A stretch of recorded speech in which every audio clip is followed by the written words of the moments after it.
Hello everybody. Thank you so much for coming. This is Trans Lifeline's panel on peer support, agency, and self-determination. And we're going to talk Okay, about centering awesome. people's needs in So, moments of hello crisis everybody. and Thank you so much for alternatives coming. to This is institutional Trans options Lifeline's like the panel. police or like the mental health care system that do a lot of damage to people. So just really quickly, I'll introduce myself. My name's Kiyoshi. I am a quality assurance coordinator for the hotline department at Trans Lifeline, and I'm going to be facilitating this panel. And without any further ado, I'd like to go ahead and let our awesome panelists introduce themselves. Thanks so much, Keo. My name is Caroline Mizell Carlton, and I am here representing the Wildflower Alliance, home of the Western Mass Recovery Learning Community. Our organization is entirely peer-run. It is a non-clinical organization. We receive a lot of our funding from the Massachusetts Department of Mental Health. But it's really important to us in our org that we let go of some of these systemic values, that we let go of trying to predict behavior, assessments, trying to diagnose behavior. We let go of trying to control behavior. All of these things human beings are actually pretty bad at to begin with. But also they can be incredibly harmful.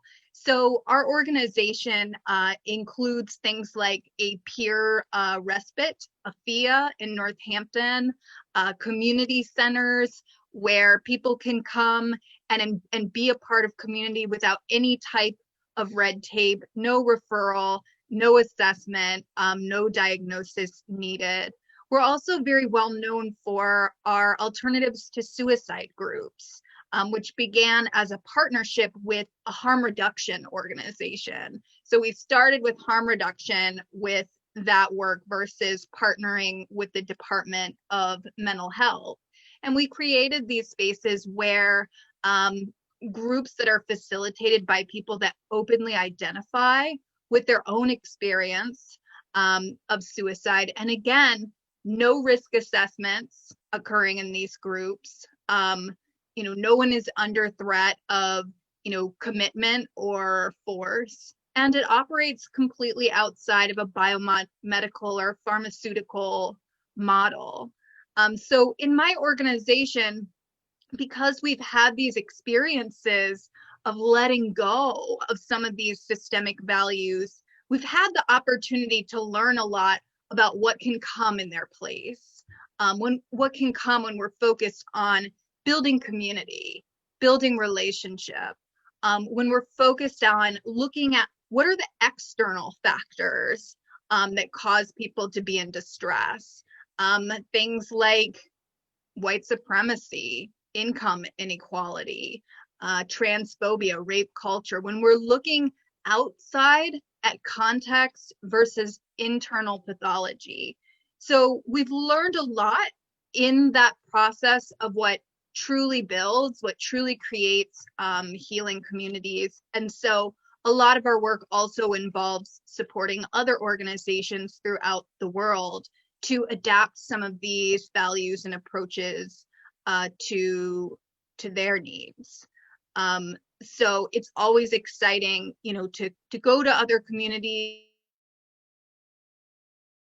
I think the last place I went was Brazil, and really learn about how do we integrate like these social justice approaches. What is the power and the potential when we let go of some of the limitations of the system? So I'm super excited to be here. I'll also share, just so I'm not just talking about work, that my sun sign is Leo. My moon sign is Scorpio. We were talking about astrology earlier. And I actually really love astrology because it gives this great vocabulary, this cultural vocabulary other than pathology to describe my experience, and why I have all these big moods all the time and want to talk about death and stuff like that. So happy to be here, and that's me. So I'll pass it on to Ivy. Hey y'all, I'm Ivy. I run the hotline department at Trans Lifeline, along with Keo and some other magnificent people. I'm imagining that since y'all are watching this on the Trans Lifeline page, y'all at least know a little bit what Trans Lifeline is, but I'm really excited to get into more discussion about the work that we do, why we do our work in the way that we do, and really what are some truly grassroots community-based alternatives to traditional clinical responses to crisis and mental health concerns, especially in our community. So for y'all who might be hearing of Trans Lifeline for the first time, we are a entirely trans run, hi Bjorn, that's my dog, entirely trans run nonprofit that operates throughout the United States. We also have volunteers in Canada. So we have a Canadian number as well. And we started out when we launched in 2014 as just a hotline, a peer support hotline that's run by and for trans people. And from the very start of our hotline, we have always had three major ethics. One being that we are always going to be entirely trans run. Everybody who answers the phone on our line is always going to be trans. Two, that we are fully confidential and anonymous. So anytime you call, we don't know anything about who you are. We don't know where you are. We don't know anything that you don't want to tell us. And three, and this is kind of becoming foundational to the discussion today, we do not do non-consensual active rescue. We don't involve emergency services. We can't physically do that. We are not going to call anybody on our callers unless our callers ask us to. And that's been one of our foundational ethics since the very beginning, since we launched. This is important to the trans community for a lot of reasons. I know a lot of y'all who are watching are already aware of this, because our lived experience, right, dictates what we need and what's safe for us. And for our community in particular, especially for racialized trans people, especially for trans people with disabilities, especially for trans people with trauma, it is absolutely paramount that if you're going to have a peer support resource, it needs to be trustworthy. In order for it to be trustworthy, it needs to center your agency. So that is one of the ways that we guarantee that, is that all the decisions that you make for yourself, you get to make yourself. We're not going to make them for you. Yeah, other stuff about Trans Lifeline, we also My now moon have sign is another Scorpio. We direct were service talking about program that is very much community-based and We're not going to make community-centered. them Is our for you. microgrants program. We pay for other stuff trans about Trans people's ID Lifeline, changes in the Yo, United my States. moon sign is So Scorpio. if you're We were interested in learning more about microgrants, you can check out translifeline.org/microgrants. Microgrants also provides support to trans people behind bars and in detention facilities. So amazing work there. And there's a lot of overlap, right, with peer support.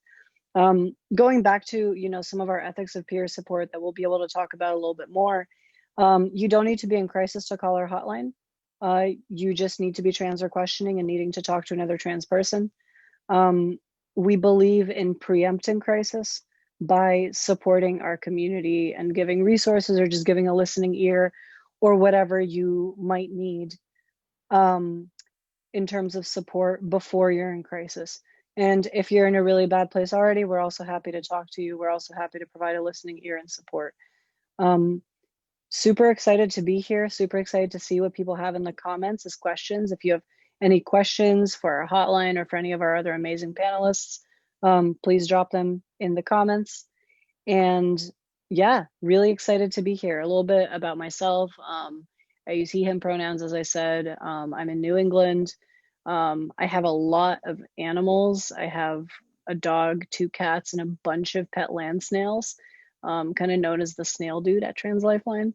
And I have a degree in psychology and law, which I don't get to use a lot, but I did learn a lot from in terms of how a lot of clinical systems work and how they interact with law enforcement in really, really terrifying ways. So that's definitely informed the work that I do here. Yeah, super amped to be on this panel with all these amazing, truly groundbreaking work that's being done across the board on this panel. I'll pass it off to the next person. Hi, everyone. I'm really excited to be here. My name is Jess Stolman Rainey. I use she and her pronouns.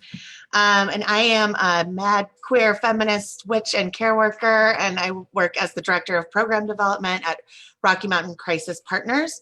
And we provide the statewide crisis and peer support lines. I have a couple of housemates in the background, like a little dog, Isaac's back there. So I really believe in co-housing and mutual aid, which is some of the stuff I hope we get to talk about today.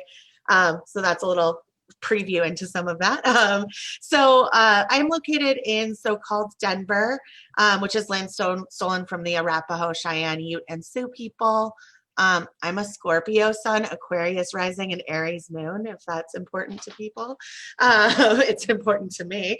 I have spent a lot of my career trying to create pathways to intersectional justice-based emotional support for marginalized communities of different kinds, and really supporting communities in building systems and ways of being that work for them.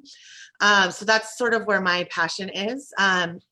When people call our hotline in Colorado, they have a prompt where they get to choose between clinical crisis care or peer support, which is a really, really uncommon message for people to get, is that, like, as before they even talk to someone, they get the option.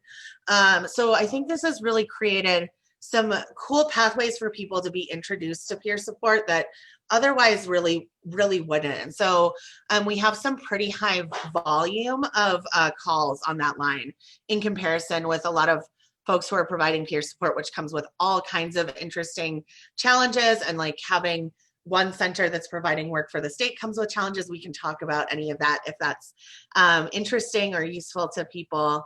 But I want to focus on what feels most useful to everyone here. Our peer approaches are built around sort of an entirely non-clinical model. We do a lot of work with our peers to unlearn some things that have happened by being psychiatrized as peers. And then this has also really influenced our crisis services to push sort of the clinical crisis care that happens to think about mental health and substance using and harm reduction and other approaches in different ways that are really typical, I think, in those settings. So it's really exciting to me to be able to work in that space. I believe in mutual aid and disability justice and abolition and other liberation ideologies as being sort of integral to solving the problems that lead to suicide. I don't think suicide is something that's like inside us, inherent to us as individuals or pathology. It's something that's created in our communities, and the solutions then are in our communities, not inside individuals. And so that's sort of the approach that we try and take while working within a lot of systems, which is always complicated and interesting. Just some personal things. I have a dog named Chunk who might try and get involved. He's a Chihuahua and he's old and makes gross sounds. I really like thinking about and talking about things like epistemology and dismantling capitalism and ethics, especially in the context of suicide. So I'm like really probably annoying and hard to be around at parties, I think. But not that I'm going to any parties right now while we're in this pandemic. So that's a little bit about me and my organization, and I'm sure we'll have more to discuss later.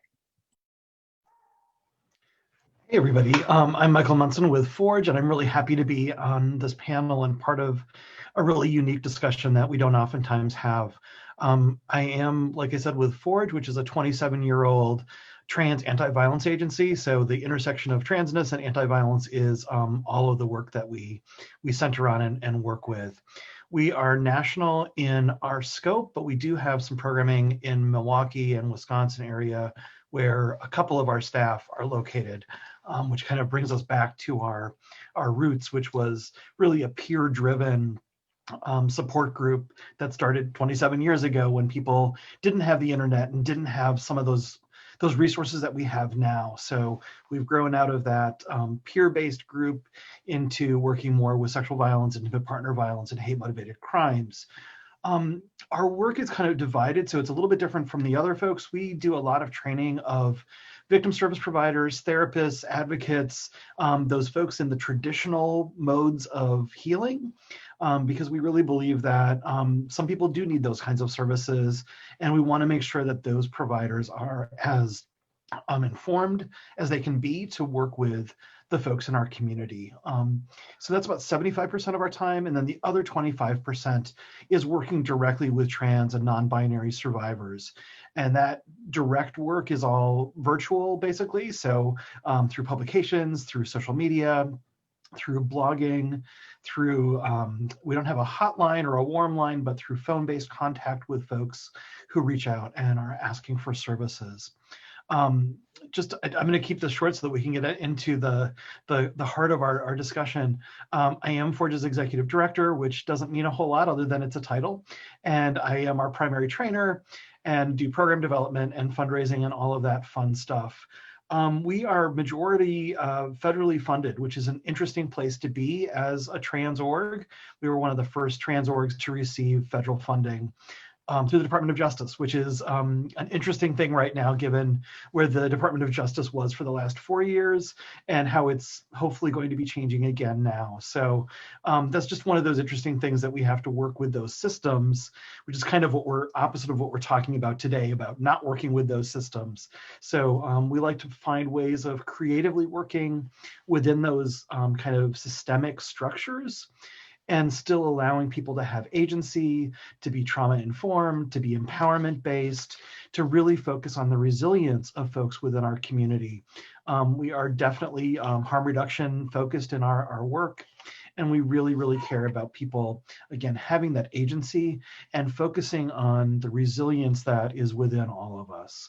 So that's the thumbnail of who Forge is and who I am.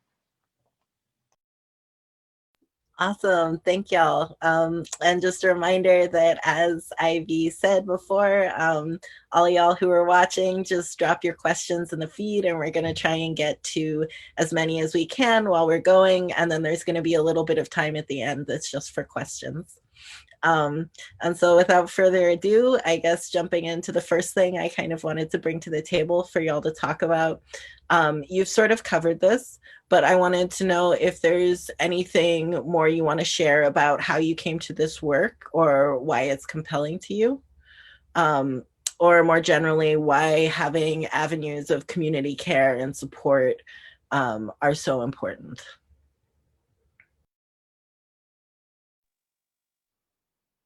I'm gonna jump in, and maybe because we had kind of an order going and a flow, but please feel free to do what works. You know, for me, I guess I remember those days when I myself was sleeping on a plastic mattress behind the double locked doors, you know, taking a lot of heavy anti-dopaminergic drugs, what are called antipsychotics, because, you know, I was hearing a voice telling me to kill myself. And I think there was, as much as I was sort of sold this bill of goods from like the time I was 8 years old, there was a part of me that questioned, like, does this really make sense? Is there anything about this that's actually helpful?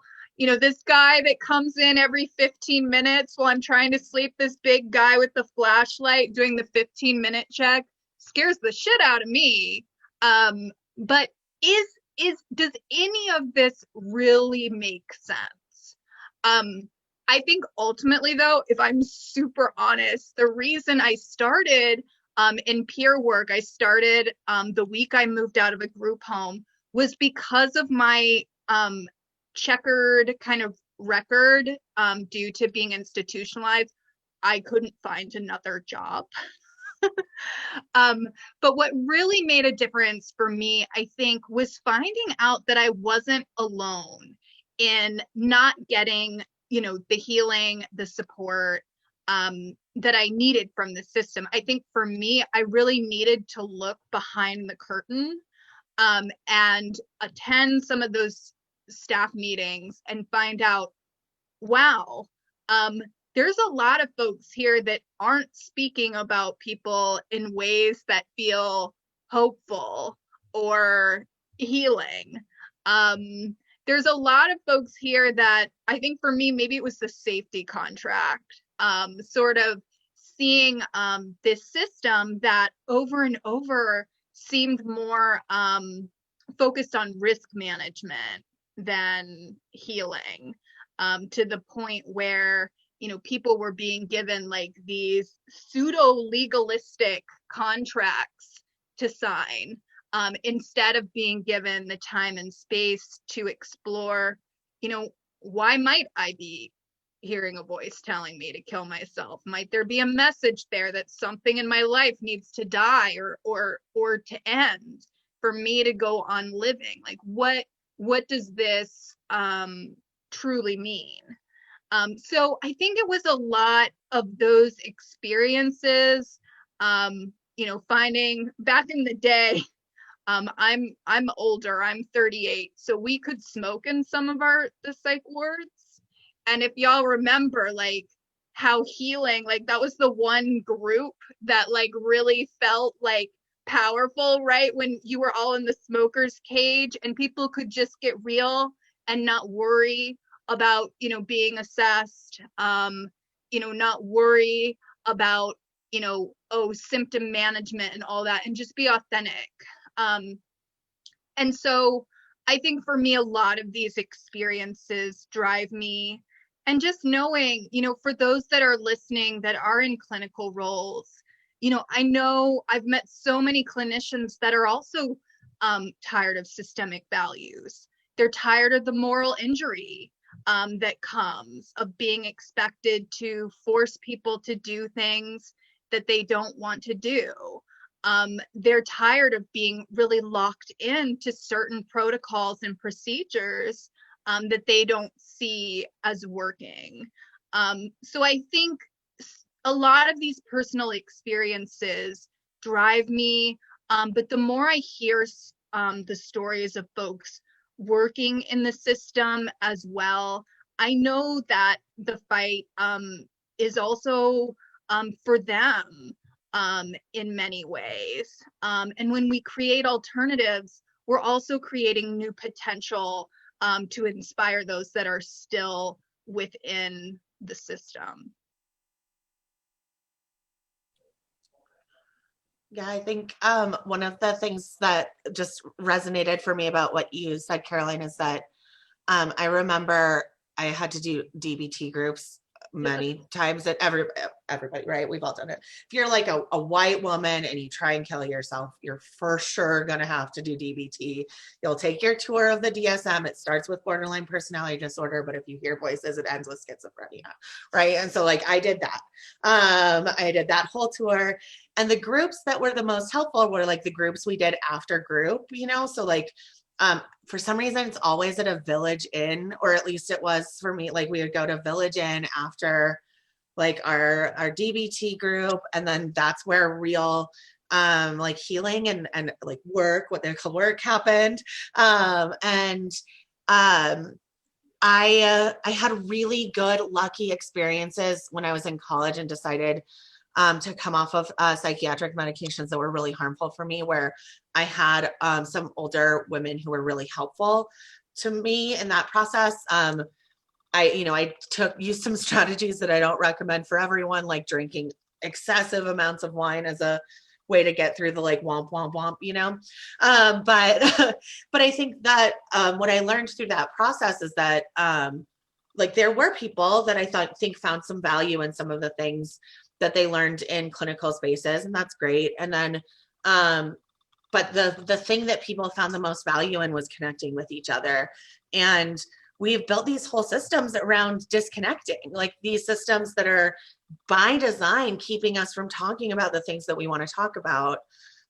So I sort of slowly made my way through the prevention field, because I really believed in, like, if we can make this world a better world that's worth living in, then maybe people will want to stick around. And I think both of those things can happen at the same time. We can build this connection with each other through connections of shared experience, and then also work on making the world that's worth living in. And so those are kind of the two things that I think are most important from my perspective. And I'd like to pipe in because it was interesting what some of you what you both just said about like the smoking room and things like that. And I'm thinking about the early days of Forge, when we used to meet at like in the upstairs room of a restaurant. It was really grassroots, and the best times that we had that were the most supportive were when we went out to dinner afterwards, when we kicked up our feet, when people were smoking cigarettes and just having that real human connection. And I think about that a lot, about how much we gained from each other. I mean, it wasn't clinical at all. We didn't have to talk about anything that was going wrong. It was just that we felt a connection to each other. We shared some food, which I think is always a good way for people to connect.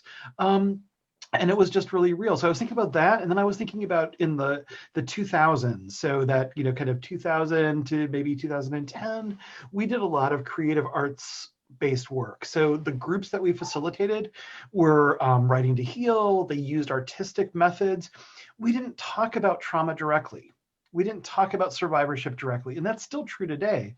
That a lot of our work is about the holistic nature of who we are and the connection between us, and what do we have in common. And like we were talking about our astrological signs before, like, is that what makes us feel good about our connections to each other? Not, well, I have this diagnosis and I feel like shit, and excuse my language, but like, we don't have to talk about that to find meaning and connection to each other. And so I think that when I look at just those two examples of let's go out to dinner together as a group, or let's do art together, those kinds of things I think have more transformational healing than hours and hours of therapy do for a lot of folks. Not everybody, for a lot of folks. Definitely. I started at Trans Lifeline shortly after it launched as a volunteer. And, I had thought about doing work with a hotline for a while. But I kept reflecting back on my experiences reaching out to this type of resource. And obviously, right before Trans Lifeline launched, my experiences were not with trans-led hotlines. And not only, right, I mean, as everyone knows who's trans, not only was it like reaching out to a resource that was supposed to be helping you, and instead having to advocate for yourself and like show a person how to show you basic respect as a trans individual. But you also found, right, from very, very early on through exposure to a lot of, quote unquote, crisis resources or hotlines, that you have to tread very, very, very carefully. And with a lot of resources, if you say the wrong thing, effectively your life could be endangered. And I stopped calling hotlines when I realized that that was the case. And I started thinking about, like, what if there was a resource where we didn't have to advocate for our own basic respect in the way that we typically have to do as trans people when we're in a vulnerable place, but also what if you could say truly what's going on for you without the worry of cops busting down your door. And kind of it was pretty serendipitous because Trans Lifeline launched shortly after I started thinking about, like, oh, what if there was a resource like that? And then I remember somebody sent me that Trans Lifeline was going to launch, and I was like, oh my God, I need to be a part of this. So I began volunteering in 2015, and we've seen the hotline evolve in a lot of different ways. But I think everything that everyone's saying is really resonating for me because, when we train people or when we talk to people about what we do, a lot of the times, like, all right, well, what's your process for risk assessment? What do you say? What's your rubric? And a lot of people are like shook because we're like, we don't have a rubric. We're just trans people talking to trans people. That's it, right? That's all you got to be, and like listen to a person. And we all have very similar lived experiences. the majority of people who volunteer and work with us have lived experience with suicidality, and are comfortable talking about it and sharing that experience. And I think that that's a really, really important thing, with not just taking the step to destigmatize crisis and suicidality by talking about it, but by talking about it in a chill way, right? Like, I want a space where I can say, I went on a bike ride today, and in the same vein say, I was feeling really suicidal today. And I think that when we talk about creating spaces that take away that stigma and are also truly, truly led by people with lived experience and center people with lived experience and center agency, it makes it more and more possible to normalize that in conversations.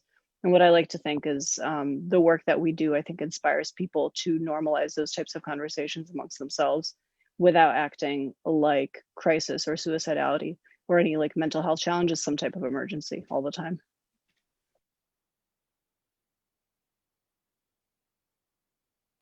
Thank y'all. That's so many good things. I feel like we started touching on some potential for like what those spaces outside of systems can look like. I love the conversation about how being able to connect as people and over things that are like over, not just over our trauma and our suffering, is so important. And I'm wondering if we can kind of expand on that and really talk about the scope of what's available outside of those systems, or even like what you would like to see or what you're hoping to build that's not there yet.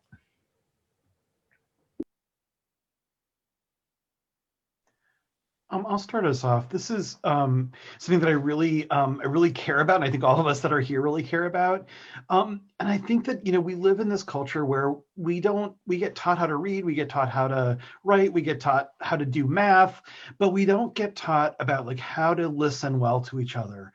We don't get taught about how to have good human relationships that are full of respect, that are full of empathy, that are full of love. Some of us get that as kids, but not all of us do. And I think when we look at, how do we transform the system? How do we get away from calling the cops or institutionalizing people or telling people that they have to take drugs because they're crazy?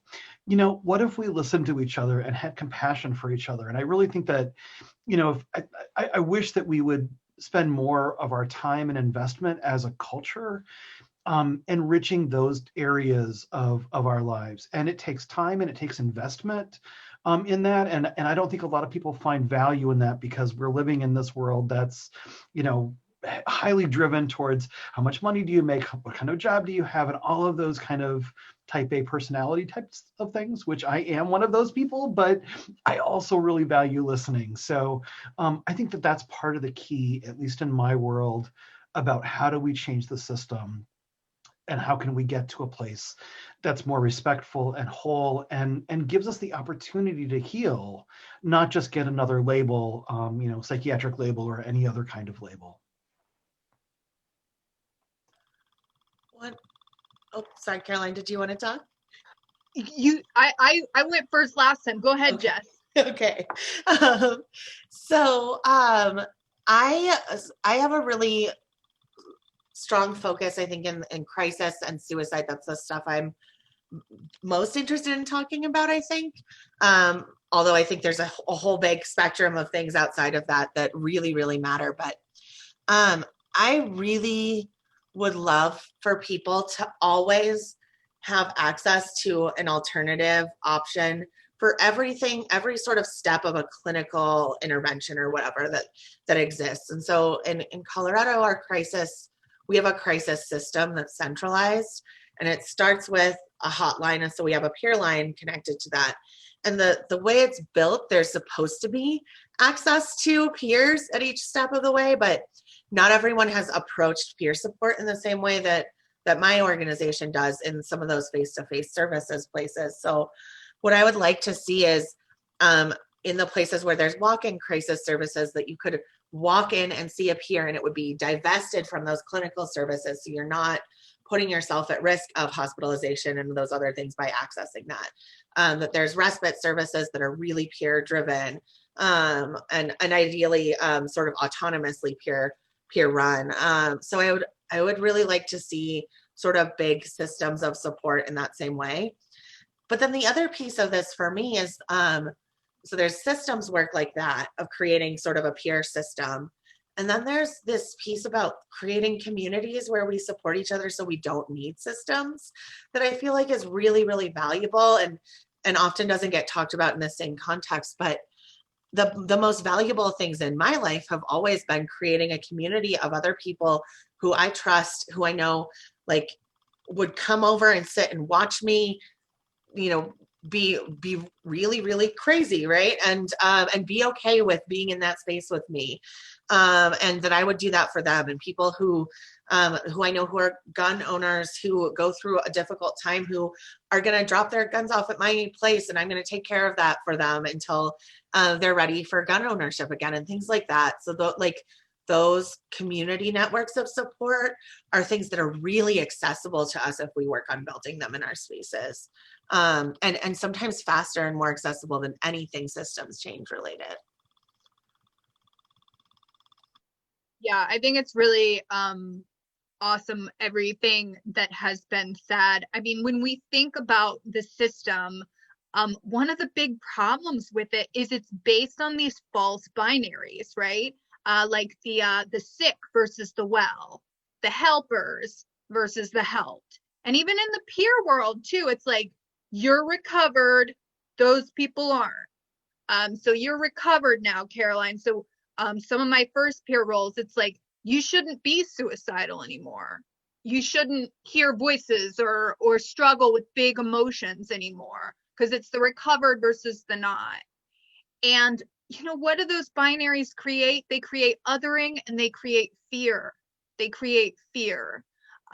So we live in a culture where those of us that have these diagnoses are coded as dangerous, as unable to make our own decisions.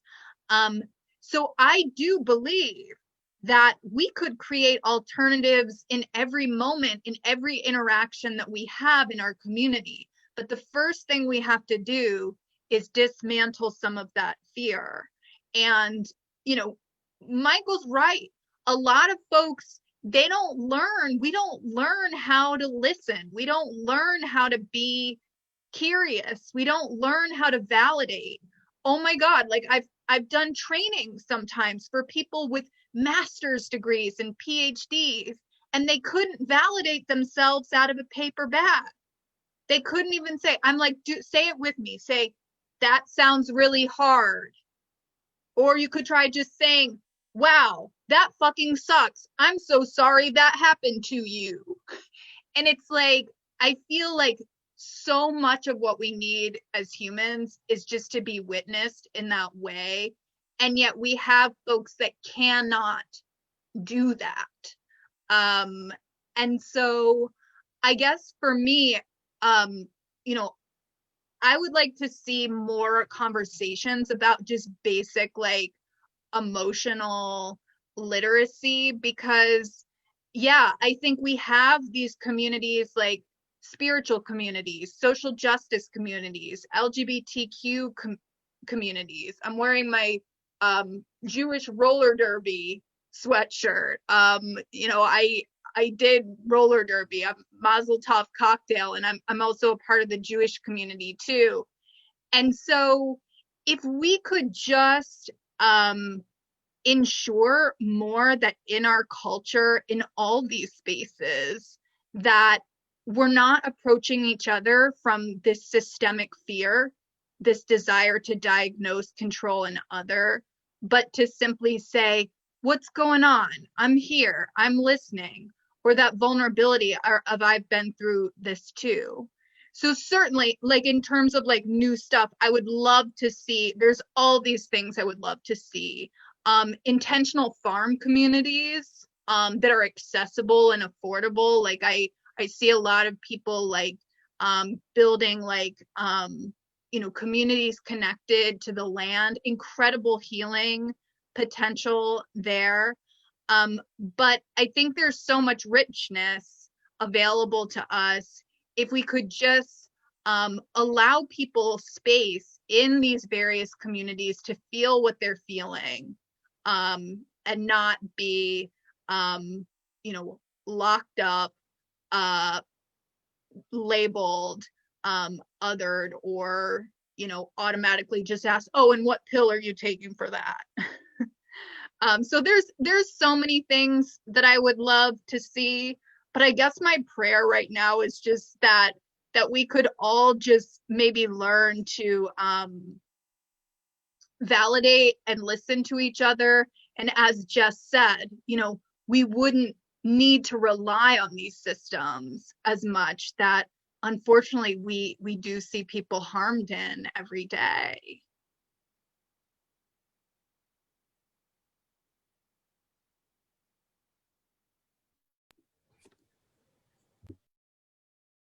No, please go ahead, Michael. I want to hear y'all talk as much as possible.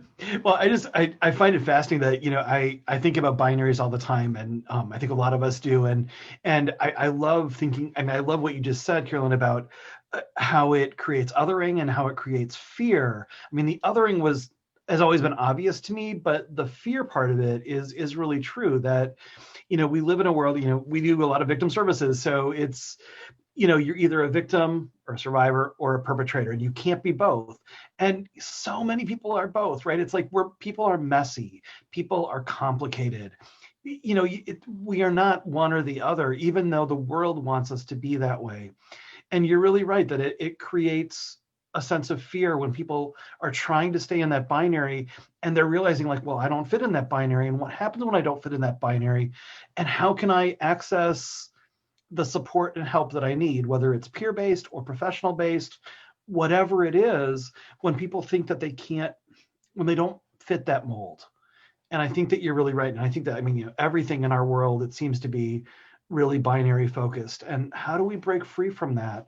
And is it when we say to somebody, I see you, I get you, I care about you, I love you, whatever the words are that we resonate with, how does that change this rigidity of the binary when we say to somebody, I see you, I see all of you, and I don't need to just see this one little piece of you.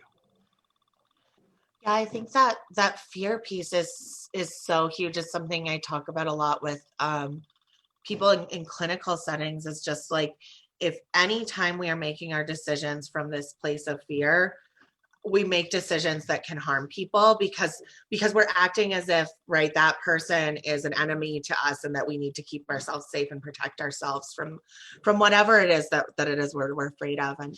And there's so little focus and emphasis around fear and dealing with fear, being able to sit in that emotion and still support someone. That happens in clinical settings and also in peer support settings, I think. That's so little emphasis there that we really struggle in those spaces.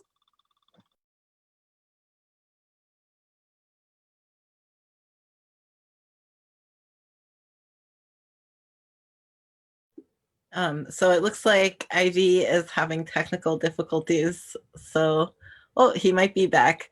But in the meantime, I'm going to put on my Trans Lifeline hat and my facilitator hat. So I just wanted to sort of give an example of what some of this can look like in practice. I work on the hotline at Trans Lifeline and I've answered a lot of calls. I've been doing it for years now.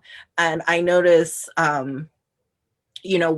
when people call, they're really distressed. Like once you create that space, and it's very simple validation, like Caroline mentioned, it's like not fucking rocket science. There's such a palpable shift in tone and in the caller's breathing and in the shape of the whole conversation. It's really powerful. So I guess I just wanted to give that as an example of like what that can look like in practice. And like I said, I'm not doing anything fancy. I'm just saying like, I hear you. That sucks. I'm sorry. The flip side of that is that it also doesn't change people's material circumstances. So I think for me, part of the work is also accepting that like, there's a limit to what we can do. I can't personally make sure that someone in California has transportation, for example. Oh, good. Ivy's back. Do you have stuff to add, Ivy? Well, because of my technical difficulties, I missed a bunch of stuff that all y'all amazing people said. And also, here's my face on a phone. Um, yeah, I think I actually, based on what I heard from you, Keo, you're saying a lot of what I would have said. One of the things that like I'm super excited about in terms of making change actually has very little to do with peer support and emotional support. And like when we look at what communities have been doing for themselves during this pandemic, like the surge of community organizing, the surge in in mutual aid. I'm a firm believer in not just like to piggyback off of what Keo said, not just that we can't resolve mental health crises if we can't like help a person's material conditions, but also if we're going to talk about harm reduction in terms of making our lives slightly more survivable, we need to work as peer supporters hand in hand with people who are organizing to make the world more survivable. And that's why I'm always excited in my collaborative work to work, for example, I do a lot of work locally supporting Connecticut Mutual Aid, which is a hub for a bunch of mutual aid organizations in my state.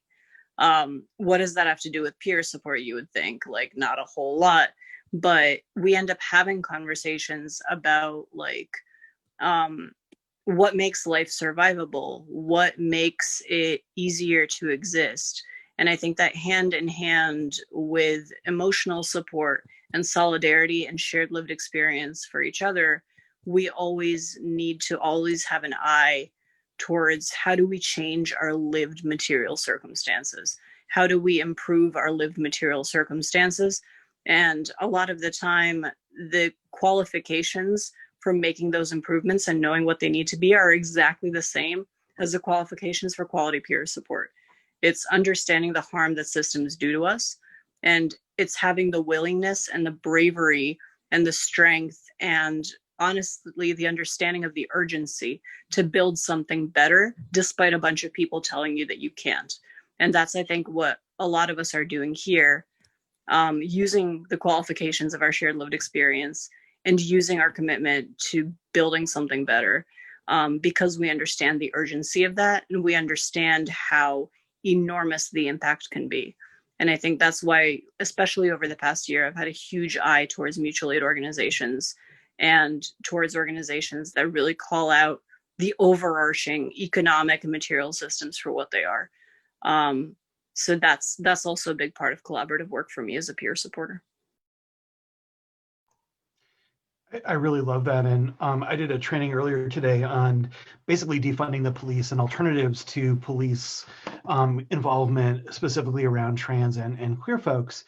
And, I had a little bit of pushback because like one of the things that I offered people was that some of the ways that we can create an alternative to policing is to have housing that's available to everyone, that we can have food available to everyone, not based on what you do or whatever, but just to everyone, that maybe we should forgive all student loans so that people can feel better about life and survive better. Maybe we can do things like decriminalize nonviolent crimes like sex work or like having, a joint in your pocket. So, I mean, those are the kinds of things that I think that link the systemic challenges that we have. And it kind of goes to that mutual aid piece of like, how do we live? And shouldn't all of us be able to have those basic level things? And if we do, maybe we wouldn't feel so depressed, suicidal, crappy all the time because we would have our basic needs met. And I don't know how we get there, but I think it's a big piece of the action. Yeah, I just want to say an amen to that. Clearly the mental health system is broken. However, it's also being expected to do things that it was never designed to do. People are ending up in the mental health system because of really basic economic issues, because they're starving. They don't have a place to go. They don't know like how they're going to pay their rent. They're drowning in debt. And if we don't start actually acknowledging these issues collectively, and we just keep pushing people over to the mental health system, then yeah, we're just we're not going to see any type of improvement, and we're definitely going to see people harmed.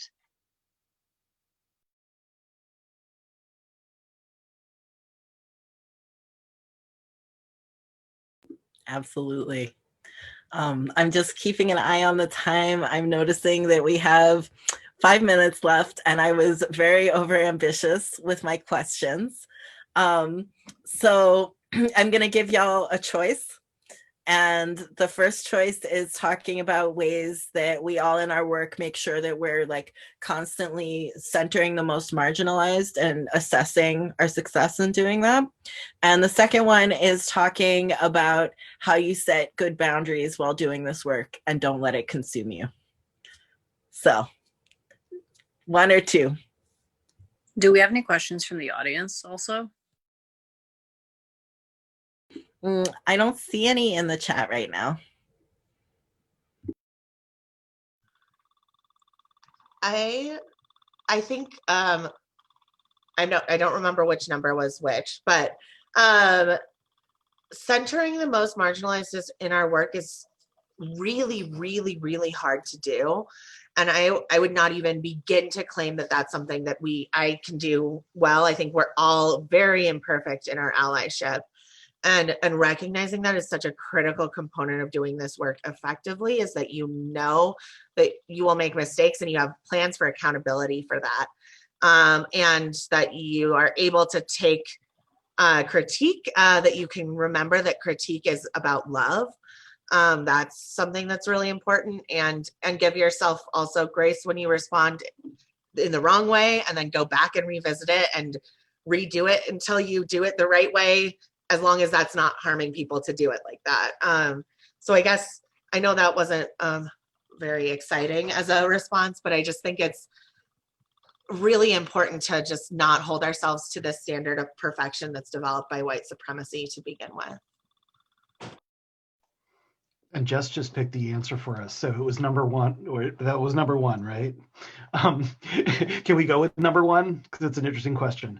When I first read this question, so we had the question ahead of time, it was really challenging to me, because when I look at the work that we do, I can't tell you who's the most marginalized, because a certain person with certain sets of identities and experiences is more marginalized in some settings, and another person with a different set of identities and a different set of experiences is most marginalized when trying to access other things. So, I mean, we might want to say that there's this little profile of who's the most marginalized.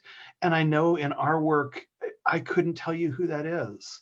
And I'm not saying that we shouldn't continue to look for where the margins are, but if we really want to see people as people first and people coming in and who we do outreach to, sometimes that looks different than who we think it might be, or who we think the most marginalized might be.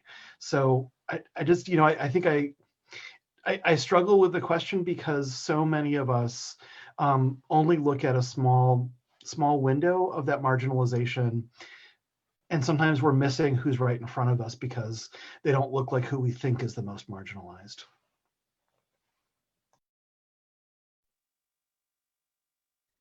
Yeah, I'll just say, I think in answering both your questions, I'm really appreciative of what Jess said about imperfection and process, and acknowledging, sometimes we need to rest or take a step back or learn or listen.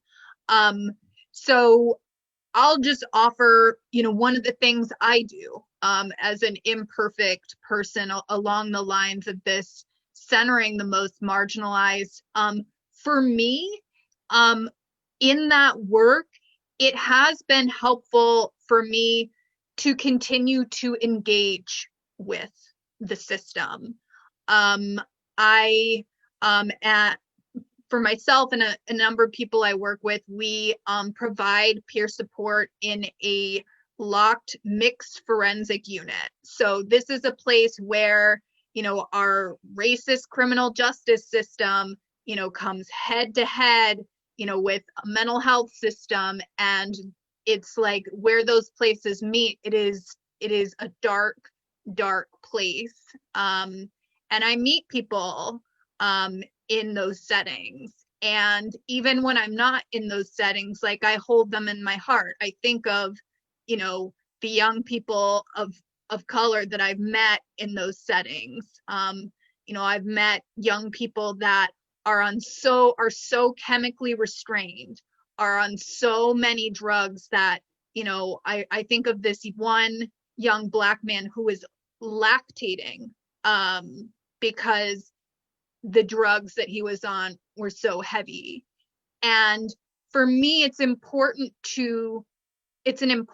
place to go to listen. It's also important to take that with me, because if I'm doing this work, I need to be thinking like, are the conversations I'm having, is the work I'm doing, how is that impacting, I'm not going to say his name, I'll just say Dave, on the locked unit. And I make sure that I think of those folks that are still embedded in the system and what that looks like. And maybe you're not able to go in there. But I know sometimes you can write letters or call or send books. And that's just something for me that I keep in mind, because I think sometimes these conversations, especially in the Pioneer Valley, can get quite academic. And for me, it's more about remembering the people and the relationships and listening. Yeah, for sure. Definitely seconding what a lot of folks have said. I think that so there are a lot of parallels between what should, I think, be right always what we have an eye towards in peer support and what we should have an eye towards with equity. And I think a lot of the time that gets broken down. It's very easy to pat ourselves on the back and say, we're doing so well. We have people with lived experience. We have, in our case, we're all trans organization. We're doing so well. You're never doing as well as you possibly could be. And there's always people that you're going to have falling through the cracks in your work. That's just how things are when we have limited resources and unlimited need, right? So the way that I like to think about it is we always want to assess things from the basis of lived experience, right? Like that's what we're supposed to be doing as people who do peer support. And what I want to challenge ourselves to always do, and I think what, anybody who's trying to improve the equity lens in their work should be doing is thinking, whose lived experience are you centering? And lived experience with what? Are you patting yourself on the back saying you're centering lived experience with, mental health stuff and substance use? Are you patting yourself on the back saying that you're centering the lived experience of like one particular form of marginalization? What are you missing in terms of representation in leadership? What are you missing in terms of the relationships that you're forging with other organizations? I don't think that it's possible to have a unicorn organization that does everything perfectly. But there are always going to be groups and individuals that do something that you don't do as well, way better than you, that are experts at that, right? So people will like turn to Trans Lifeline and be like, y'all are all trans run, like, you know how to do trans stuff, like come talk to us about trans stuff. And we're happy to do that. But if we also don't stop and look at ourselves and think, what's an organization that centers a different lived experience and does it really, really well? For example, an organization that's surrounded by and for undocumented immigrants, which is not something Trans Lifeline is, right? If we can't turn to them and be like, what can we learn from you? Can you be our honest mirror in terms of how we're serving the community that you center? I think that some of the best ways that we can constantly be reflecting on our equity work is being honest with ourselves about what perspectives we're lacking and being honest with ourselves about what relationships we need to build with organizations and individuals that can be honest mirrors to us and that can provide us that critical feedback. And for me, for an organization, especially one that does peer support, especially based on lived experience, the litmus test for that effectiveness is, are you able to forge those relationships, and are you able to learn from them, and are you able to defer to that lived experience? And if you ever say no, then you have a lot of equity work to do. So that would be my few cents. I know I'm facilitating, but I'm just going to pipe up really quickly. I think one thing, I totally agree with everything that's been said, sort of piggybacking off of what Ivy said when we're talking about forging relationships with different groups. I think, especially in the case of organizations, it's really important to check yourself and make sure you're not coming in going like, oh, well, this is why we're great. Like, this is why you want our help. And also, what can you give us? But rather, like, here we see all these people that are doing the work, that know things that we don't know, that have a process that is different from ours. And how do we support them in this process? And that is what builds trust and what builds a mutual relationship that like yields collaboration. And I just wanted to articulate that because I think it's such an easy trap to fall into as an organization. I'm really proud of the work Trans Lifeline does, and I could see it being easy for me to fall into that pattern. So I just wanted to name that. And then I also know we are a couple minutes over. We do have one question. Do panelists, if you need to go, you should go. If you don't mind sticking around for the last question, that's great, but it's totally up to y'all. So how's everyone feeling? Good, good. Okay, thank you for a little bit of extra time. So we have someone who's asking for any particular advice to give to people who are working on a newly started peer line that's for a community of combat vets.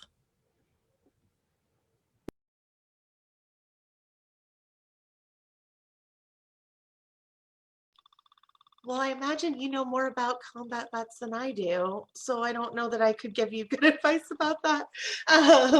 I guess one thing that I think is really important is that you remember that your experience is your expertise, and there are always things to learn about how to support people and things like that, but the most critical thing that you bring to this space is your experience, and you should always remember to value that in a really primary way in your work.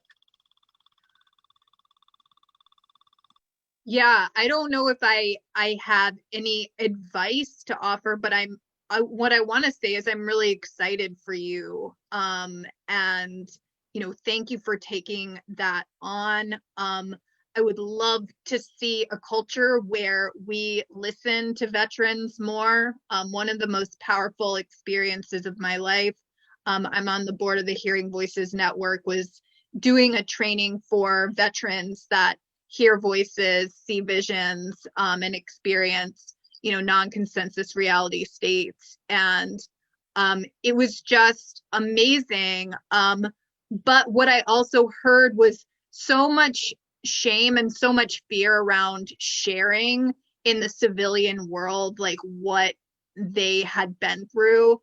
And for me, just after that experience, like I would love to create a culture where we are actually listening to veterans, because it might create a culture where we think harder about sending people to fight these endless wars. But I'm just really excited and wishing you the best in that, offering that really important space.